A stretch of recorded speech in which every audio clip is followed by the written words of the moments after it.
நான் லைசென்ஸ் எடுக்கணும்னு சொல்லிட்டு போகிறாங்க. அங்கே டிராஃபிக் போலீஸ் இருந்து லைசென்ஸ் எடுக்க விடாமல் தடுக்கிறான். அதே மாதிரி வீட்டுக்கு வராங்க. வர வழியிலே அந்த ஆட்டோ ஸ்டாண்டை பார்க்குறாங்க. என்ன தானோ லைசென்ஸ் எடுத்துட்டியா அப்படின்னு கேட்குறாங்க. இல்லை என்னால் எடுக்கவே முடியல அப்படின்னு சொல்கிறாங்க.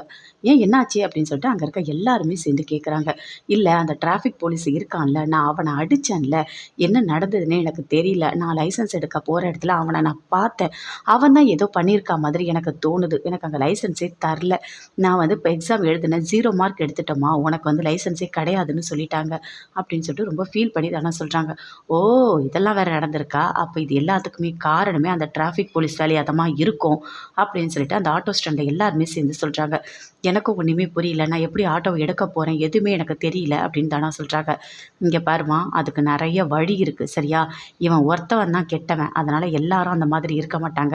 எப்படியாவது உனக்கு லைசென்ஸ் வாங்கி தரும் அப்படின்னு சொல்லிட்டு அந்த ஆட்டோ ஸ்டாண்டில் இருக்க எல்லாருமே சேர்ந்து சொல்கிறாங்க.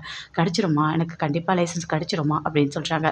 கண்டிப்பாக உனக்கு கிடைக்கும், நீ நம்பிக்கையாக இரு, உன்னோட ஆட்டோவும் உனக்கு கிடைக்கும் அப்படின்னு சொல்கிறாங்க. அதை கேட்டோன்னே தானே ரொம்ப சந்தோஷப்படுறாங்க. எனக்கு இப்போ தான் கொஞ்சம் சந்தோஷமாக இருக்குது, எப்படியாவது என்னோடய லைசென்ஸ் எனக்கு கிடச்சிடணும், வீட்டில் போய் எப்படி சொல்ல போகிறேன்னு எனக்கு தெரியல அப்படின்னு சொல்லிட்டு தானே ரொம்ப ஃபீல் பண்ணுறாங்க. இங்கே பாருமா, நான் என்ன சொல்கிறேன்னா அப்படியே சொல்லு.